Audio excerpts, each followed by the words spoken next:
नर्मदे हर जीवन भर। आप सुन रहे हैं माँ रेवा अमृत रस चैनल, जिसमें माँ की महिमा बड़े विस्तार के साथ मैं बता रहा हूँ, माँ का महात्म्य बता रहा हूँ। और वैसे तो कहा जाए कि माँ की कथा और मानव की व्यथा चलती रहेगी सदा। मैंने आपको बताया था कि माँ नर्मदा का महात्म्य मैं अब सतत रूप से आपको बताऊंगा, जिसमें मैंने कल एक वीडियो अपलोड किया जिसमें माँ नर्मदा का महात्म्य मैंने बताया था। और मैंने ये बताया था कि व्रत किसे कहते हैं और व्रत कैसे करना चाहिए, व्रत का सही तरीका क्या है, और माँ रेवा का थोड़ा मैंने महात्म्य बताया था। उसी श्रृंखला में मैं आगे आपको आज बताऊंगा कि तीर्थ क्या है और कैसे तीर्थ बनते हैं, इनका कितना महत्व।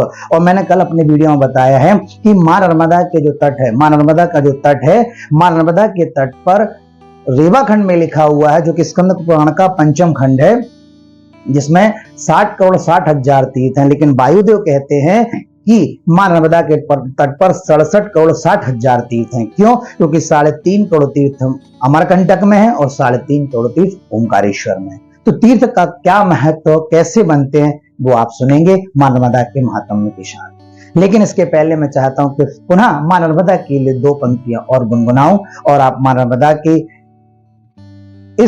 इन पंक्तियों को सुनते हुए माँ नर्मदा के महात्म्य को आप सुनेंगे। बड़े ही रसमय पंक्तियां हैं। अक्सर आप ये पंक्तियों को परिक्रमावासी जो होते हैं, जो माँ नर्मदा की परिक्रमा करते हैं, उनके मुखारबिंद से आप ये सुन सकते हैं। हैं तेरे आधार नर्मदे, हैं तेरे आधार, हैं तेरे आधार नर्मदे, हैं तेरे आधार। मूर्ति मनोहर मंगलकारी, नीलांबर है मगर सवारी। मूर्ति मनोहर मंगलकारी, नीलांबर है मगर सवारी। रूप अनुपम भवहारी, रूप अनुपम भवहारी। महिमा अमित अपार नर्मदे, हैं तेरे आधार नर्मदे, हैं तेरे आधार। बोलिए नर्मदा मैया की जय। सप्तकल्पक्षिक्षिणे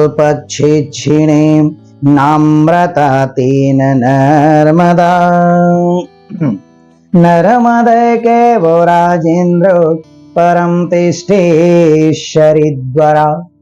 तोयपूर्णा महाभाग मुनि संगैर्वेष्टुता, गंगाद्या सरिताश्चन्या कल्पे कल्पे क्षयं गता।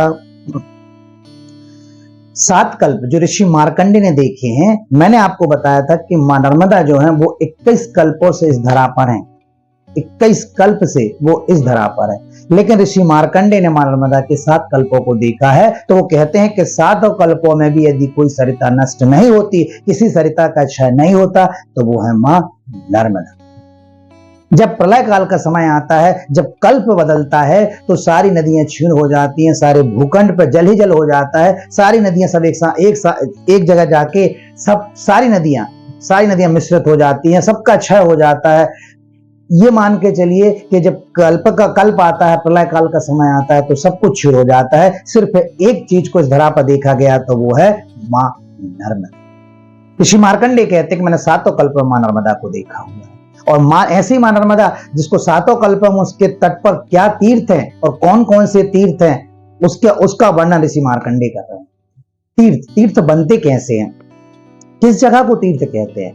तीर्थ का मतलब ये होता है, जो रेवा खंड में लिखा है बता रहा हूं, जहां पर यज्ञ अनुष्ठान होते हैं, जहां पर भी यज्ञ होगा, अनुष्ठान होगे, वो तीर्थ है। जहां पर वेदों का पारायण होता है, वो तीर्थ है। जहां पर ऋषि मुनिगण तपस्या करते हैं, वो तीर्थ है। जहां पर जीवनदायिनी औषधियां मिलती है, जहां पर ये जीवनदायिनी औषधियां हैं, वो तीर्थ है। और जहां पर सरिताएं बहती हैं, वो तीर्थ है। आज हम मां नर्मदा के तट पर निवास करते हैं, तो आप ये मान कर चलिए कि हम बहुत बड़े तीर्थ में निवास करते हैं, क्योंकि साक्षात मां नर्मदा इस तट पर बह रही हैं। और रेवाखंड में लिखा है कि जहां पर सरिताएं प्रवाहित होती हैं वो तीर्थ कहलाता है। और तीर्थों में यदि आप जाते, किसी भी तीर्थ स्थान पर आप चले जाइए, यदि किसी भी तीर्थ स्थान पर आप जाते हैं, जैसी कामना के साथ जाते हैं, मन में जैसी भावना होती है, मन में जैसी धारणा होती है, मन में जैसे विचार चलते हैं, वही आपके साथ घटित होने लगता है। तीर्थ क्या है? मैंने बताया ना, जहां वेदों का पारायण हुआ, जहां पर यज्ञ अनुष्ठान हुए, जहां पर ऋषियों ने तपस्या करी है, जहां पर वो जीवनदायिनी औषधियां हैं, और जहां पर ये पवित्र मां नर्मदा जैसी सरिताएं बहती हैं, ये सब तीर्थ। और आप आज यहां पर यदि इस चैनल के माध्यम से यदि आप सुन रहे हैं, तो ये समझ लीजिए कि आप मानसिक रूप से मां नर्मदा का स्मरण कर रहे हैं। और मां नर्मदा का स्मरण कर रहे हैं मतलब आप उस तीर्थ का भी स्मरण कर रहे हैं। तो ये मान के चलिए, आपके मन में आप जिस कामना के साथ बैठे होंगे, वो कामना, वो मनोकामना आपकी पूर्ण होगी। रेवाखंड में क्या बड़ा अच्छा श्लोक लिखा हुआ है। वेदे तीर्थे च देवे च देवज्ञ औषधे गुरु यादृशी भावना यश सिद्धिर्भवता तादृशी। अर्थात वेद तीर्थे, वेद जो हमारे 4 वेद बताए गए हैं, 18 पुराण और 18 पुराण बताए गए हैं, 108 उपनिषद बताए गए हैं, ये वेद तीर्थ जहां पर मैंने बताया सरिताएं बह रही हैं, जहां पर जीवनदायिनी औषधियां हैं, वेदों का पारायण हो रहा है। और देव अर्थात देवताओं के सामने जो आपके इष्ट देव हैं वो देव। और औषधि मतलब दवा, और 5वें जो हैं वो गुरु। वेद, तीर्थ, औषधि, देव और गुरु, ना केवल तीर्थ।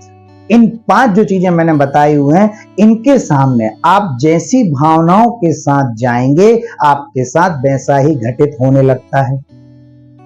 आपको मैं एक सिंपल साधारण उदाहरण देके बताता हूं कि जब दवा की बात करें, यदि आपको ये बात पता है कि कई लोगों को होता है, कई लोगों के साथ ऐसे होता है कि वो बीमार हुए और जैसे ही डॉक्टर साहब के क्लिनिक के अंदर घुसते आदि बुखार, तो उनकी तबीयत उतर जाती है। क्यों? क्योंकि उनके दिमाग में ये बात पता है, उनका दिमाग इस बात के लिए सेट हो गया है, पूरा परिवर्तित हो जाता है कि मैं डॉक्टर के पास आ गया हूं, मतलब मैं ठीक हो जाऊंगा, मतलब मैं जो डॉक्टर दवाई लिखेगा उससे मैं ठीक ही हो जाऊंगा।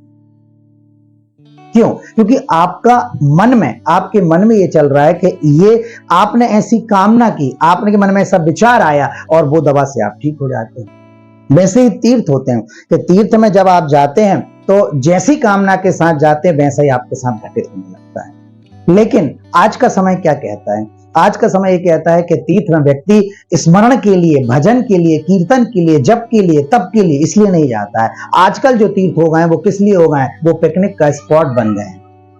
आज व्यक्ति तीर्थ में जाता है तो पिकनिक मनाने के लिए जाता है, वहां पर मस्ती मजाक करने के लिए जाता है, भगवान के चिंतन मनन के लिए नहीं जाता, स्मरण के लिए, सुमरन के लिए नहीं जाता है। इसीलिए रेवाखंड में एक और श्लोक लिखा हुआ, बड़ा प्यारा श्लोक लिखा हुआ है। अन्य क्षेत्रे कृतं पापम अस्मिन् तीर्थ विनश्यति, अस्मिन् तीर्थे कृतं पापम वज्रलेपो भविष्यति। कितनी प्यारी बात कही गई है कि यदि आप यदि आप पाप करते हैं, कोई भी दुष्कर्म करते हैं, किसी प्रकार का घृणीय कार्य करते हैं, तो इन सारे पापों से आप छुटकारा कहां पा जाते हैं? तीर्थ में जाते हैं। तीर्थ इसलिए तो जाता है व्यक्ति कि यदि मैंने कोई पाप किया हो, आज आप मां नर्मदा के तट पर है तो किसी कामना के साथ आए हुए हैं, आपके मन में विचार होगा कि मैंने यदि कोई अपने जीवन में पाप किया हो तो हे मां नर्मदे, इस पाप को हरण कर लेना और मैं इसके बदले मुझे पुण्य प्रदान कर देना। तो तीर्थ में व्यक्ति क्यों जाता है? तीर्थ में इसीलिए जाता है ना। क्यों? क्योंकि ताकि उसके पापों का क्षरण हो जाए। लेकिन इसमें लिखा हुआ है कि यदि आपने किसी अन्य जगह पर कोई भी दुष्कर्म, कोई भी पाप, कोई भी घृणित कार्य किया है तो तीर्थ में आके वो भूल जाएगा। लेकिन यदि आपने कोई पाप तीर्थ में किया है तो वो पाप वज्र के समान हो जाएगा। फिर तो ब्रह्मा जी भी उस पाप को मिटा नहीं सकते, आपको निर्मल नहीं कर सकते। इतना बड़ा इसमें कार्य बताया गया है कि यदि आप तीर्थ में कोई भी पाप करते हैं तो वज्र के समान हो जाता है। फिर उसे स्वयं ब्रह्मा जी भी नहीं मिटा सकते। और आज के समय में क्या हो रहा है कि तीर्थ में सिर्फ गलत कार्य हो रहा है, सिर्फ गलत कार्य। हम अपने घर को भी तीर्थ ही तो मानते हैं, हमारा घर भी तो तीर्थ ही है। क्यों है हमारा घर तीर्थ? ऐसा क्यों? क्योंकि हमारे घर में भी प्रभु का, भगवान का, देवताओं का पूजन होता है, पाठ होता है, यज्ञ भी होते हैं। छोटा सा यज्ञ छोटे रूप में होता है, लेकिन यज्ञ होता है। हम वेदों का वहां पर पारायण भी करते हैं।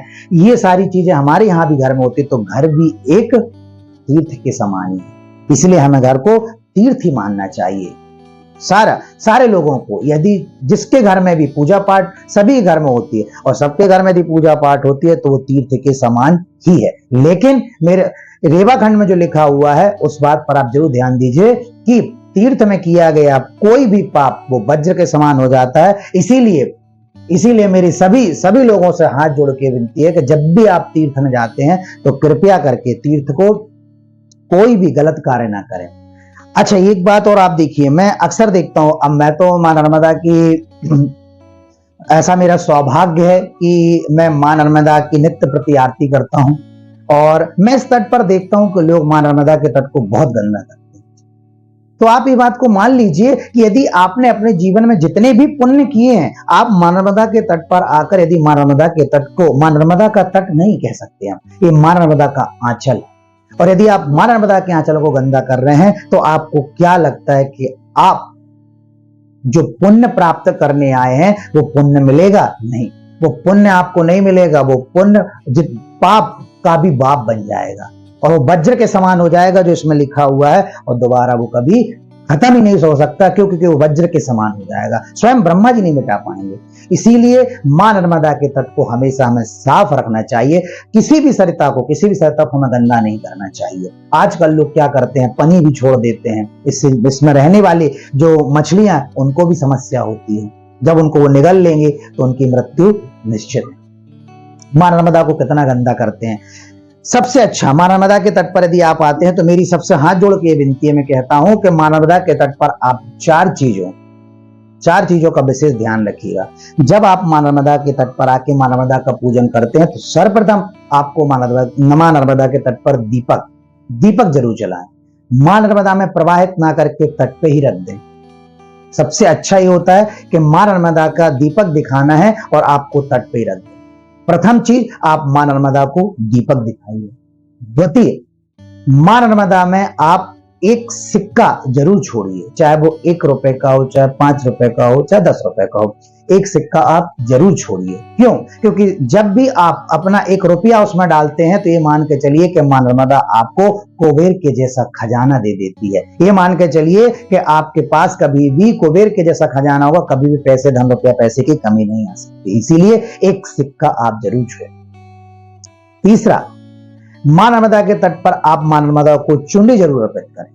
चुंडी अर्पित करें। जब आप मां नर्मदा के आंचल को साफ रखेंगे, मां नर्मदा के आंचल को सुरक्षित रखेंगे, तो मां नर्मदा स्वयं आपको सुरक्षित रखेगी और मां नर्मदा स्वयं आपके लिए बड़ी अनुग्रहित होगी और आपके लिए जितना भी आपके मन में जो चीजें हैं, जितनी भी आपके मन में जो शंकाएं होती हैं, सबका समाधान हो जाएगा। मां नर्मदा सारी मनोकामनाओं को पूर्ण करेगी। तो मां नर्मदा को चुन्नी जरूर अर्पित करें। और चौथा, जब भी आप नारियल छोड़ते हैं तो साबुत नारियल ही मां नर्मदा को अर्पित करें। वैसे तो किसी भी सरिताओं में नारियल फोड़ने का प्रावधान नहीं कह सकते कि नारियल नहीं फोड़ना चाहिए। यदि आप यहाँ आते हैं और शंकर जी के सामने शंकर जी की पूजन कर रहे हैं तो वहां आप फोड़ सकते हैं, लेकिन यदि आप मां नर्मदा में अर्पित कर रहे हैं तो साबुत नारियल ही आप मां नर्मदा में अर्पित करिए। क्यों करिए? क्योंकि जब नारियल साबुत होगा तो आपने सारी समस्याओं को मां नर्मदा को अर्पित कर दी। अब मां नर्मदा जाने और वो समस्या। और यदि आप नारियल को फोड़ के आधा मां नर्मदा को अर्पित करते, आधा घर ले जाते, इसका मतलब यह है कि आधी समस्या ही आपने मां नर्मदा को दी, आधी तो आप स्वयं डाली। इसीलिए सिर्फ मां नर्मदा के तट पर इन 4 चीजों का ही प्रयोग करिए। सर्वप्रथम दीपक, दूसरे नंबर पर आप सिक्का दें, तीसरे नंबर पर मां नर्मदा को चुनरी चढ़ा और चौथा साबुत नारियल। बाकी मेरी हाथ जोड़ के सभी से विनती ये और विनती है कि कृपया करके यहां पर अगरबत्ती का प्रयोग ना करें, धूप लगा। क्यों? क्योंकि आप यदि मंत्र देखेंगे, मंत्र यदि आप सुनेंगे तो मंत्र भी धूप का है, अगरबत्ती का नहीं है। वनस्पति शोभधूतो गंध्यो गंधोत्तम, गंध मतलब धूप का है। धूप का क्या है? आग्रे सर्वदेवानाम धूपम अपि प्रतिघ्रताम। धूप का मंत्र, तो आप धूप को जलाएं, अगरबत्ती नहीं। तो मां नर्मदा के तट को हमें साफ रखना चाहिए, क्योंकि मां नर्मदा का तट भी तीर्थ से कम नहीं है, और हमें तीर्थों को सुरक्षित रखना चाहिए, साफ रखना चाहिए। और मां नर्मदा का तो ये तट क्या तट नहीं, मां नर्मदा का आंचल है। जैसे कि आपको पता है कि तीर्थ में यदि आपने थोड़ा सा भी कोई गलत कार्य किया है तो वज्र के समान हो जाएगा, और आपको इससे छुटकारा कभी नहीं मिल सकता।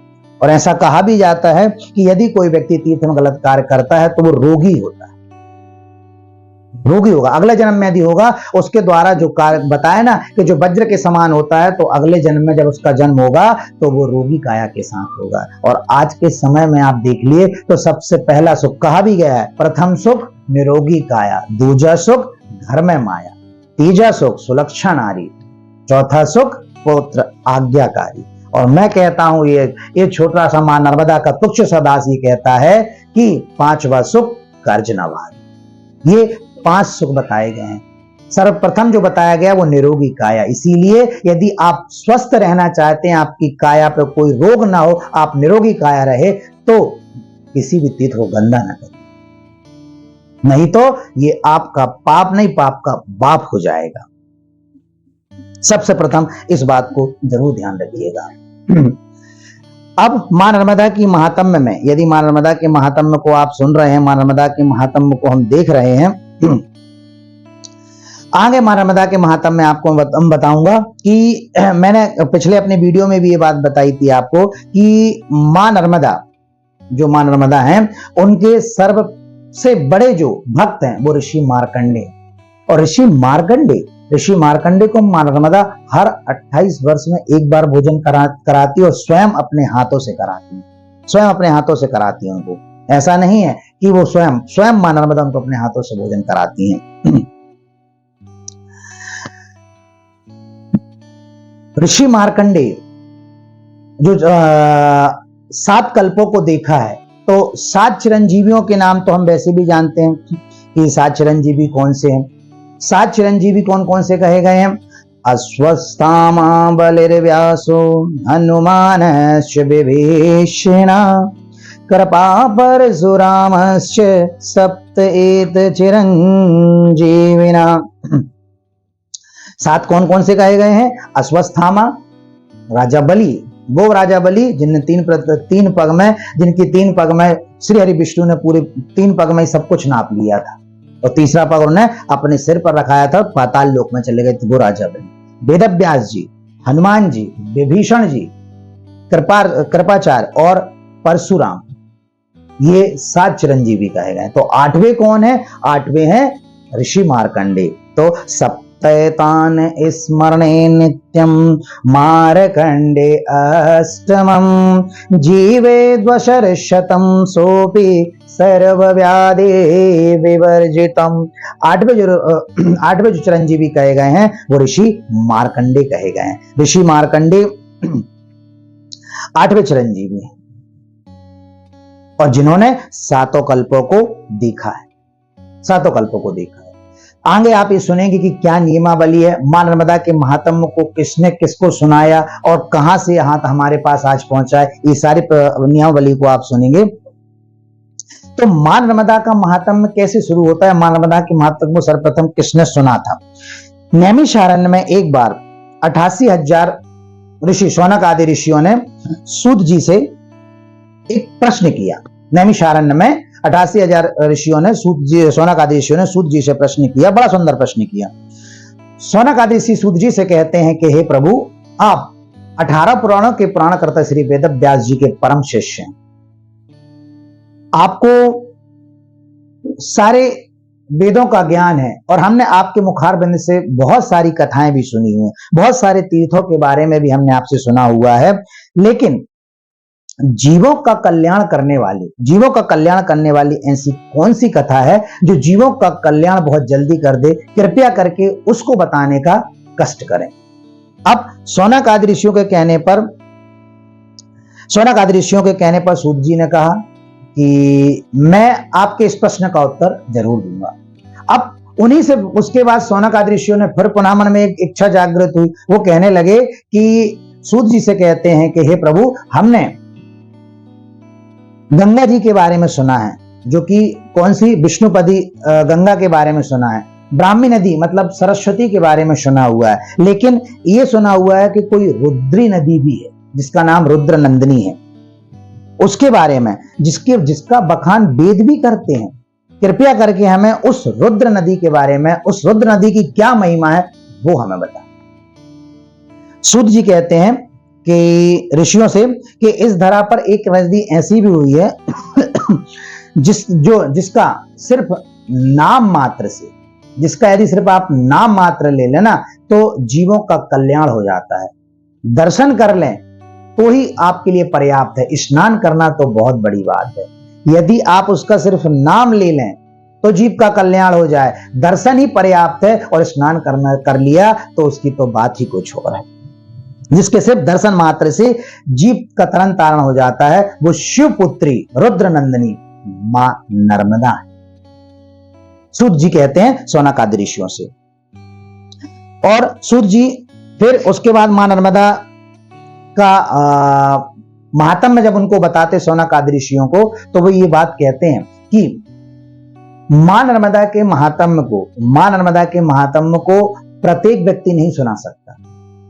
मां नर्मदा के महात्म्य को सिर्फ वही सुना सकता है जिसके हृदय में ऋषि मार्कंडे वास करते हैं, और जिसके हृदय में ऋषि मार्कंडे वास करते हैं वही मां नर्मदा के महात्म्य को भली भांति बता सकता है, वही मां नर्मदा के महात्म्य को सुना सकता है, और किसी के बस की बात नहीं है। और यदि मां नर्मदा के महात्म्य को किसी ब्राह्मण के मुख से सुना जाए तो फिर कोई बात ही क्या है। शौनक आदि ऋषियों से सूत जी कहते हैं कि यदि मां नर्मदा के महात्म्य को किसी ब्राह्मण के मुख से सुना जाए तो फिर बात ही कुछ हो। अब बड़ी जिज्ञासा होने लगी। शौनक आदि ऋषियों को इस बात की जिज्ञासा हुई कि सूत जी कह रहे हैं कि ब्राह्मण के मुख से, तो ब्राह्मण के मुख से ही क्यों, ऐसा क्या है। तब बड़े कौतूहल के साथ वो उनसे प्रश्न करने लगे कि सूत जी, आपने कहा है कि मां नर्मदा के महात्म्य को यदि कोई ब्राह्मण सुनाए तो उसकी तो बात ही कुछ और है, ऐसा क्यों। तो वो ब्राह्मण कौन होना चाहिए, वो ब्राह्मण कौन होना चाहिए और ब्राह्मणी क्यों। तब सूत जी कहते हैं, श्रुति स्मृतस्य विप्राणम चक्षुषु पर कीर्तिते काणस्य तत्र कयाहीनी वाक्या अंध्र प्रकीर्तिते। सूत जी कहते हैं कि वह ब्राह्मण जो दो आंख वाला हो। अब दो आंख वाला ब्राह्मण का मतलब ये नहीं कि जैसे मेरी दो आंख है तो वही दो आंख है, मतलब तो फिर इस दुनिया में तो सबकी दो आंख है, तो सारे के ब्राह्मण सबके मुख से मां नर्मदा के महात्म्य को सुन लिया जाए। नहीं, मां नर्मदा के महात्म्य को वही सुना सकता है, पहला जिसके हृदय में ऋषि मार्कंडे वास करते हैं, दूसरा जो ब्राह्मण है और वो ब्राह्मण जिसकी दो आंखें हैं। दो आंखें मतलब कौन कौन सी, पहला श्रुति, दूसरा स्मृति। अब ये श्रुति और स्मृति क्या है। श्रुति का मतलब होता है वेद और स्मृति का मतलब होता है धर्म। अब श्रुति नाम, वेद का नाम श्रुति कैसे पड़ा, क्यों, क्योंकि पहले के समय में ये पुराण, ये सारी चीजें तो होती नहीं थी। ऋषि मुनि जो होते, जितने भी ऋषि मुनि होते हैं वो सारे अपने, जितने भी ऋषि मुनि थे वो अपने गुरुओं के द्वारा सारे देवताओं के महात्म्य को सुनते थे, पुराणों को सुनते थे, और सुनकर उन चीजों को वो सब याद हो जाती थी उनके दिमाग में, बिल्कुल कहना चाहिए कंप्यूटर से फीड हो जाती थी पूरी बातें। तो उस समय वो किताबें पुराने तो हुआ नहीं करते थे, तो सिर्फ सुनकर उन पुराणों को सीख लेते थे। इसलिए पुराणों को, इसलिए जो वेद बताए जाते थे, जो वेद थे उनको सुनकर सीखा जाता था, उनका नाम हो गया श्रुति। इसीलिए वेदों का नाम है श्रुति। तो दो आंख वाला ब्राह्मण, पहला जिस श्रुति और स्मृति, मतलब श्रुति का मतलब वेद, जिसे वेदों का ज्ञान हो, और दूसरा जिसे स्मृति अर्थात धर्म का ज्ञान। ऐसे ब्राह्मण के मुख से यदि आप सुनते हैं तो ये मान के चलिए कि मां नर्मदा के महात्म्य को आपने पूर्णतः सुना हुआ। और यदि तीन आंख वाला ब्राह्मण मिल जाए तो फिर बात ही क्या है, वो तो आपको साक्षात महादेव के दर्शन हो गए। अब शौनक आदि ऋषियों को इस बात का फिर से संशय हो गया कि सूत जी ने कहा है कि तीन आंख वाला ब्राह्मण, तो तीन आंख वाला कौन सा है, यही बताने का कष्ट करें। तब सूत जी कहते हैं कि तीन आंख वाला ब्राह्मण अर्थात तीसरी जो आंख कही गई है वो किसकी कही गई है? पुराण की। मतलब यदि ऐसा ब्राह्मण जिसे श्रुति, स्मृति और पुराण का ज्ञान हो तो समझ लीजिए कि साक्षात आपको देवादिदेव महादेव के दर्शन हो गए। ऐसा कहा गया है, ऐसा कहा गया कि यदि कोई व्यक्ति नित्य प्रति हवन करता है, अग्निहोत्र का करता है कि उसको प्रतिदिन हवन करना है, और किसी कारणवश यदि वो कहीं ऐसी जगह चला जाता है जहां पर कि हवन करने के लिए सामग्री उपलब्ध नहीं है, तो वो क्या करे? तो यदि उसे ऐसे 3 आंख वाले ब्राह्मण का दर्शन हो जाता है तो उसका वो नियम खंडित नहीं होगा। कितनी अच्छी बात लिखी हुई है कि 3 आंख वाला ब्राह्मण जिसे श्रुति अर्थात वेद, स्मृति अर्थात धर्म, तीसरा पुराण जिसे वेदों का ज्ञाता हो, यदि ऐसा व्यक्ति किसी को दिख जाए तो वो साक्षात महादेव के समान होता है। और यदि उसके द्वारा कोई संकल्प लिया गया और वो संकल्प के लिए उसको वस्तु नहीं मिल रही है और उसे 3 आंख वाले ब्राह्मण का दर्शन हो जाता है तो मान लीजिए उसका संकल्प खंडित नहीं होगा। स्वयं सूत जी शौनक आदि ऋषियों को कहते हैं। सूत जी ने कहा है कि जो पुराण है, अच्छा पुराण का नाम भी आपको पता होगा कि ये पुराण जो है, पुराण का मतलब क्या होता है? पुराण मतलब क्या भाई? हम बार बार इस बात को लेते हैं, इस बात को सुनते हैं। पुराण का मतलब होता है, बना कैसे है? पुराण का मतलब बना हुआ है पुरा धन नूतन। पुरा मतलब प्राचीन, नूतन मतलब नया। जो प्राचीन होके भी नया लगे, जब भी आप पुराण को पढ़िए, जब भी आप पुराण को पढ़ेंगे आपको हमेशा नया ही लगेगा। आपके मन में हमेशा जिज्ञासा ही बनी रहेगी और लगेगा आपको पढ़ने का मन होगा। नहीं तो आप किसी पेपर को पढ़ के देख लीजिए, यदि आपके घर में कोई पेपर आता है, उस पेपर को आप यदि सुबह पढ़ते हैं, चाय की चुस्की के साथ यदि आप सुबह पेपर पढ़ते हैं तो शाम को वो पेपर आपसे नहीं पढ़ा जाएगा, इच्छा ही नहीं होगी। क्यों? लेकिन पुराण जितनी बार आप पढ़ेंगे आपको वो हमेशा नया ही लगेगा, नवीन ही लगेगा। और पुराण जो है वो वेदों की आंख कहा गया है। पुराणों को वेदों की आंख कहा गया है। पुराण का मतलब ही यह देखा जाए और दूसरे उसमें अर्थ निकाला जाए तो पुराण मतलब पुनः धन परायण। पुनः धन परायण, पुनः मतलब बार बार, परायण मतलब पढ़ना। बार बार, जिसको बार बार पढ़ने पर भी प्राचीन होकर भी नया लगे उसको हम पुराण कहते हैं। पुराण कहा गया है।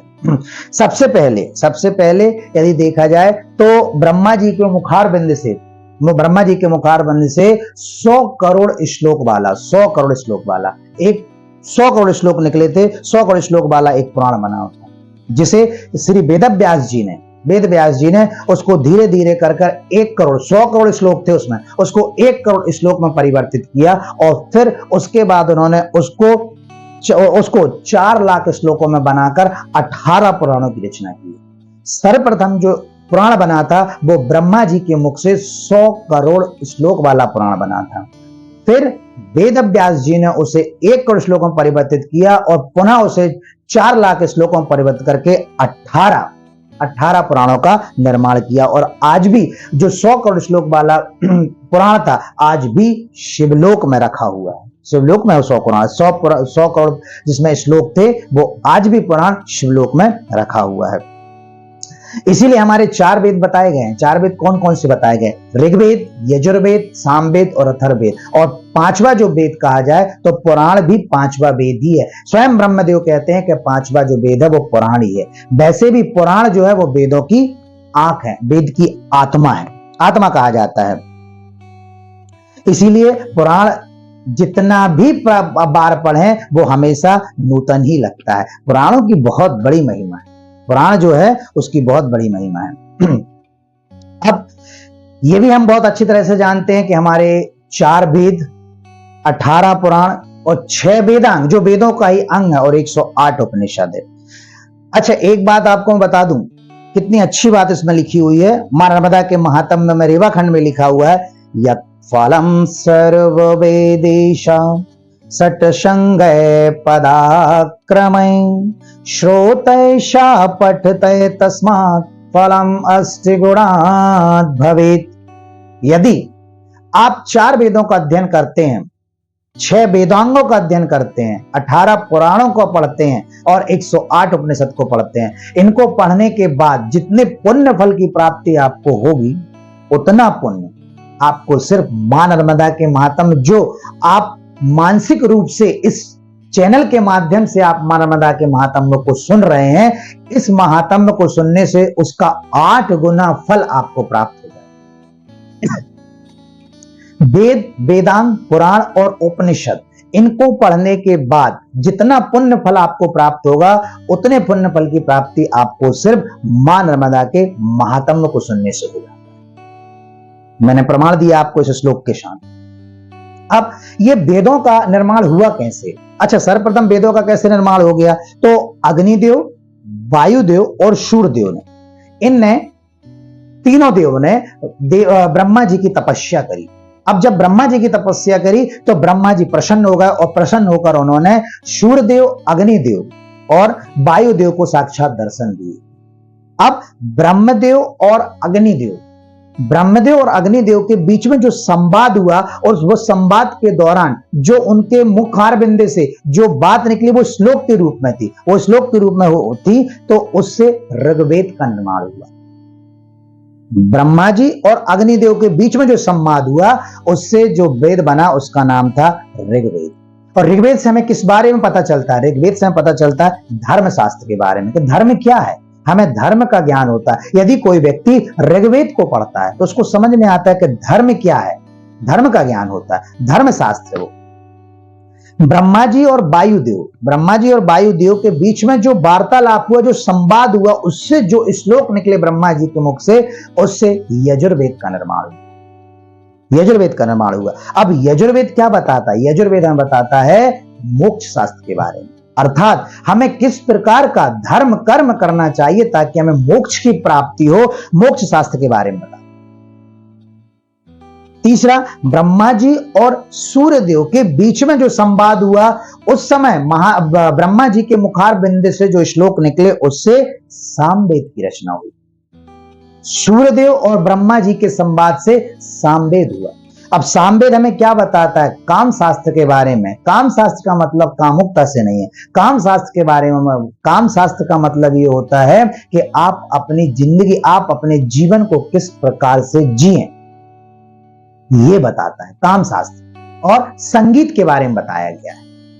तो ब्रह्मा जी और अग्निदेव के बीच में जो वार्तालाप हुआ, संवाद हुआ, ऋग्वेद बना। ऋग्वेद से हमें पता चलता है धर्मशास्त्र के बारे में।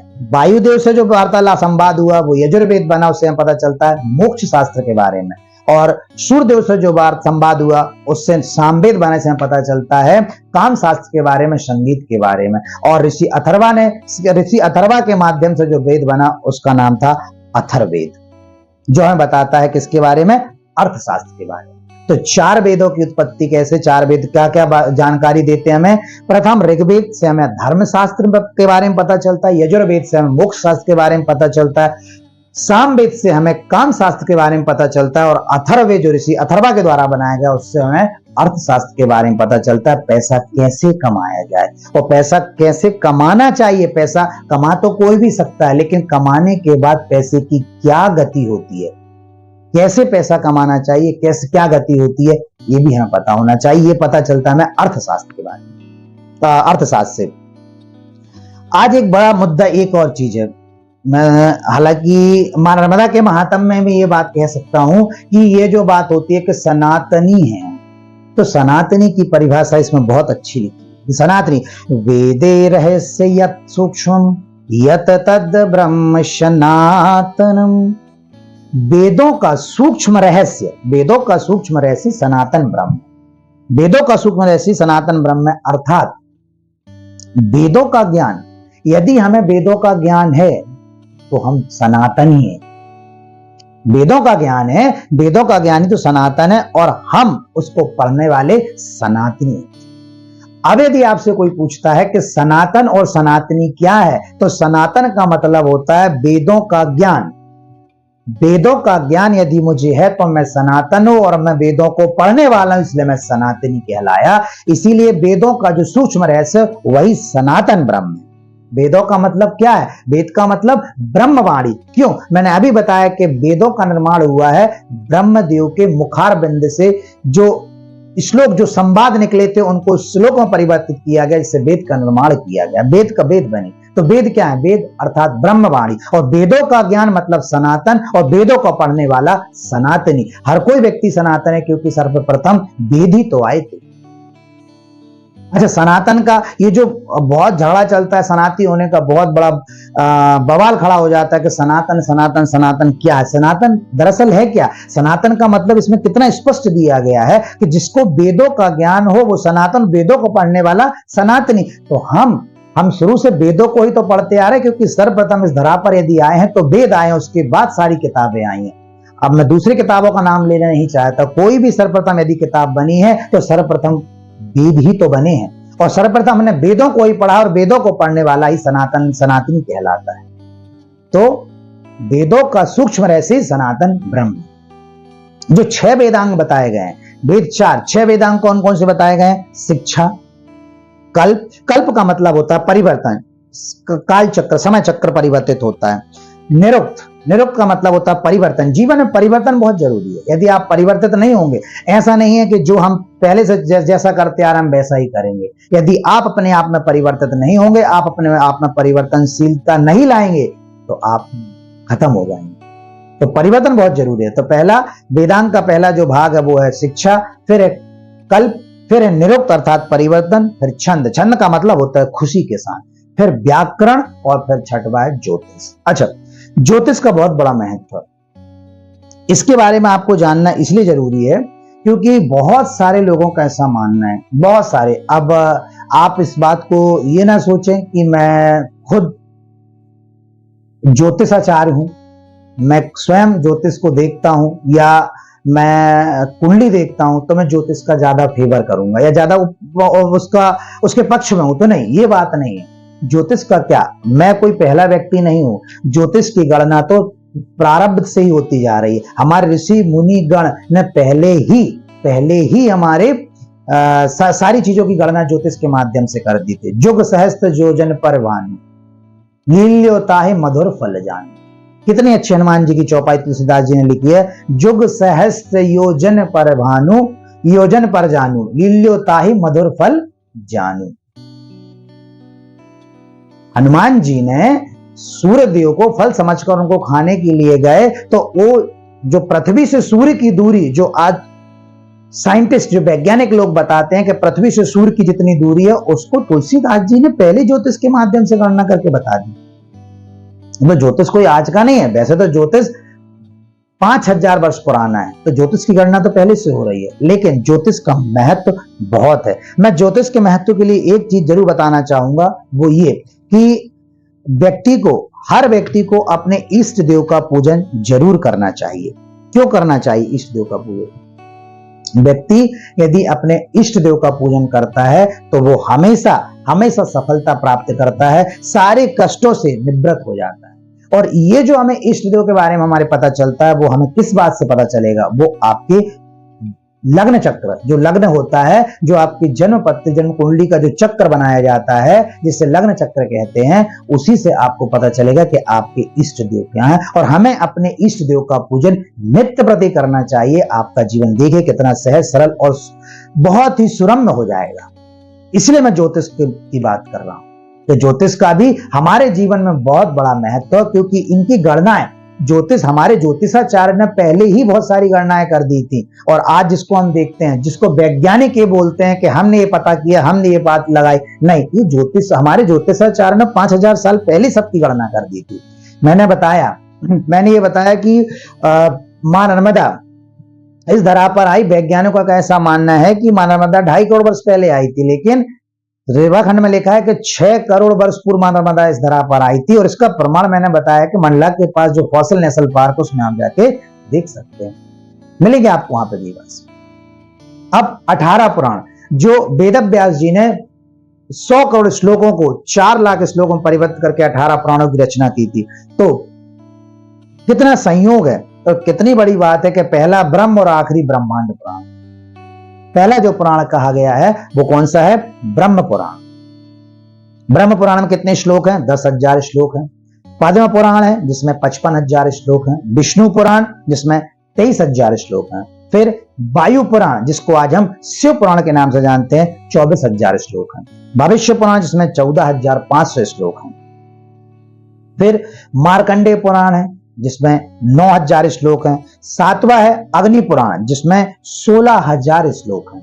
8वां नारद पुराण 25000 श्लोक हैं। अच्छा, ये आपको लगेगा कि मैं 18 ये पुराणों के नाम क्यों मतलब बता रहा हूं, इसका पीछे कारण क्या है? तो इसके पीछे ये कारण है कि यदि कोई व्यक्ति 18 पुराणों के नाम अकेला नाम का जप कर लेता है ना, तो उसकी बुद्धि और विवेक का विकास हो जाता है। कोई भी व्यक्ति यदि कोई पूजा पाठ नहीं कर सकता है, मां नर्मदा के महात्म्य को आप सुनने से कितना फल है वो तो मिलेगा ही, लेकिन यदि सिर्फ आप 18 पुराणों का नाम स्मरण कर लेते हैं तो आपके बुद्धि और विवेक का विकास हो जाता है। यदि आपको लगता है कि आपको बहुत आलस आ रहा है, नींद आती, किसी भी चीज को करते हैं, जब आप कोई भी चीज को करने लगते हैं और आपको लगता है इस काम को करने मुझे आलस और नींद का महसूस होता है, तो आप सिर्फ 18 पुराणों का नाम ले लीजिए, सिर्फ 18 पुराणों को स्मरण कर लीजिए, आपकी बुद्धि और विवेक का विकास हो जाएगा। इसीलिए 9वां जो पुराण है वो भागवत पुराण है, जैसे भागवत जी कहते हैं 18000 श्लोक हैं। 10वां ब्रह्म वैवर्त पुराण जिसमें 10000 श्लोक हैं, और लिंग पुराण 11वां जिसमें 11000 श्लोक। 12वां है वराह पुराण जिसमें 24000 श्लोक हैं। 13वां स्कंद पुराण जिसमें 21000 श्लोक है। उसी का जो 5वां खंड है वो रेवा खंड है, और रेवा खंड में 12000 श्लोक है। 14वां वामन पुराण है जिसमें 10000 श्लोक है, इनमें औषधियों का वर्णन बहुत अच्छे से किया गया है। फिर कूर्म पुराण है जिसमें 17000 श्लोक है। फिर मत्स्य पुराण जिसमें 14000 श्लोक हैं, और 17वां गरुड़ पुराण जिसमें 29000 श्लोक हैं, और फिर ब्रह्मांड पुराण जिसमें 12500 श्लोक हैं। ऐसे 4 लाख श्लोकों से वेद व्यास जी ने 18 पुराणों की रचना की थी। लोकमान्य बाल गंगाधर तिलक कहते हैं कि हमारे पास शास्त्रों की कमी नहीं थी, हमारे पास पुराणों की कमी नहीं थी, हमारे पास ज्ञान का अथाह भंडार था। इतना भंडार था कि कई ट्रक हमारे पास किताब पुराण शास्त्र थे। लेकिन हुआ क्या? हुआ ये कि नालंदा विश्वविद्यालय की बात है कि नालंदा विश्वविद्यालय में हमारे यहाँ पर ग्रंथों का, पुराणों का भंडार था। लेकिन एक विदेशी हमारे देश में आता है जिसका नाम था अलाउद्दीन खिलजी। हुआ क्या, एक समय की बात है कि अलाउद्दीन खिलजी बीमार पड़ गया। अब चूंकि जब वो आए तो उन्होंने अपनी राजधानी, उनकी सारी सल्तनत दिल्ली में ही थी। नालंदा विश्वविद्यालय की बात है तो अलाउद्दीन खिलजी एक बार बीमार हो गए, और उसने अपने पूरे साम्राज्य में, पूरे राज्य में खबर फैला दी कि यदि कोई मेरी तबीयत को ठीक कर देगा, इलाज कर देगा, तो मैं उसे लाखों गुना सरफिया दे दूंगा। अब उसने ये अपने घोषणा अपने साम्राज्य में करवा दी। अब लेकिन उनके सैनिकों को पता चला कि नालंदा विश्वविद्यालय में कोई आचार्य रहते जिन्हें औषधियों का बहुत अच्छा ज्ञान, नालंदा विश्वविद्यालय में। तो सैनिकों को पता चला, उन्होंने अलाउद्दीन खिलजी को इस बात का वृतांत बताया कि नालंदा विश्वविद्यालय में कोई गुरु हैं जिन्हें औषधियों का बहुत अच्छा ज्ञान है, आयुर्वेद के बारे में बहुत अच्छा जानते हैं, आचार्य हैं, बहुत अच्छा जानते हैं, वो आपकी तबीयत ठीक कर सकते हैं। तुरंत अलाउद्दीन खिलजी ने अपने सैनिकों को यह आदेश दिया कि नालंदा विश्वविद्यालय से आचार्य को यहां लाया जाए। आचार्य को सैनिकों के द्वारा वहां लाया गया। अब अलाउद्दीन खिलजी ने सर्वप्रथम उन आचार्य से एक शर्त रखी। क्या शर्त रखी? तो शर्त यह थी कि मैं पक्का मुस्लिम हूं, पक्का मुसलमान हूं, मैं तुम्हारी दवाई जो आयुर्वेद है वो तो मैं नहीं लूंगा। अब मैं तुम्हारी औषधियों को लूंगा नहीं, तुम्हारी आयुर्वेद दवाई को मैं लूंगा नहीं, और मेरी तबीयत तुम्हें ठीक करना है, और यदि मेरी तबीयत ठीक नहीं हुई तो ये मान के चलिए कि मैं तुम्हें फांसी पर लटका दूंगा, और यदि हुई तो मैं तुम्हें लाखों सरफिया दूंगा। अब आचार्य बड़े आश्चर्य में हो गए, बड़े संकुचित हो गए, बड़े सहम गए, डर गए कि अब किया जाए तो क्या किया जाए। लेकिन उन्हें आयुर्वेद का बड़ा ही ज्ञान था। जब आयुर्वेद का ज्ञान था तो वो बहुत ही बुद्धि और विवेक के तो बहुत ही प्रकांड विद्वान थे, बहुत ही आयुर्वेद के बहुत प्रकांड विद्वान थे। उन्होंने अलाउद्दीन खिलजी से कहा कि महाराज आप मेरी आयुर्वेद औषधियों को मत लीजिए, लेकिन एक काम तो कर सकते हैं। बोले क्या? बोले आप कुरान तो पढ़ते होंगे। बोले हाँ, मैं कुरान तो प्रतिदिन 5 से 6 पेज तो मैं पढ़ता ही पढ़ता हूं। तो आप एक काम किया करें, आप कुरान जो है वो प्रतिदिन आप 5 पेज पढ़ा करें बस, और 1 महीने के बाद आप मुझे बताएं कि आपकी जो तबीयत है, आपकी जो बीमारी वो ठीक हुई कि नहीं हुई। अलाउद्दीन खिलजी ने कहा ये मैं मान सकता हूं। अब अलाउद्दीन खिलजी अपने राज्य में और आचार्य नालंदा विश्वविद्यालय पुनः वापस चले गए। 1 महीना हुआ, 1 महीने के बाद अलाउद्दीन खिलजी बहुत दुरुस्त हो गया, मतलब सारी बीमारियां उसके दूर हो गई। अब उसको ये लगा कि मैंने इनकी औषधि तो कोई ली नहीं है, और जब औषधि नहीं ली तो मैं ठीक कैसे हुआ। फिर से आचार्य को बुलाया गया, आचार्य को बुलाया गया और पूछा गया कि मैंने तुम्हारी एक भी दवाई औषधि का भक्षण नहीं किया, मैंने उसको एक भी औषधि तुम्हारी नहीं खाई, तो मैं फिर ठीक कैसे हुआ, इस बात को मुझे बताओ, नहीं तो मैं तुम्हें फिर से फांसी में लटकाने की सजा दे दूंगा। तो आचार्य ने कहा कि मैंने कुछ भी नहीं किया, आपकी जो बीमारी थी उसकी औषधि मैंने आपके पास कुरान पे लगा दी थी, और आप कुरान को मुंह में उंगली, आप अपनी उंगली मुंह में लगा के फिर कुरान को पलटाते थे, वही दवाई आपके मुख में गई और उस दवाई से आप ठीक हो गए, मैंने कुछ भी नहीं किया।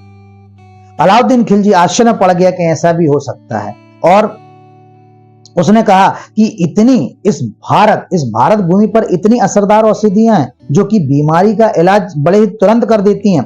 तो अलाउद्दीन खिलजी को इस बात का जब एहसास हुआ कि इस विश्वविद्यालय में ऐसे पुराण, ऐसी किताबें, ऐसे आयुर्वेद, ऐसे शास्त्र रखे हुए हैं जो किसी जटिल से जटिल समस्या का भी समाधान बहुत जल्दी कर देते हैं, उसने सारे विश्वविद्यालय में जितने भी नालंदा विश्वविद्यालय में किताबें थी सब में आग लगा दी।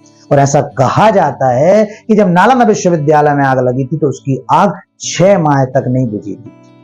6 माह तक नालंदा विश्वविद्यालय में किताबों से आग भभकती रही। हमारे इतने पुराने, इतने शास्त्र, और उनमें अथाह भंडार था। इसीलिए मैंने जो आपको 18 पुराण बताए, यदि आप इस 18 पुराणों का स्मरण करते हैं तो ये मान के चलिए कि आपका बुद्धि और विवेक का विकास हो जाएगा, आपको आलस नहीं आएगा, आपको नींद नहीं आएगी।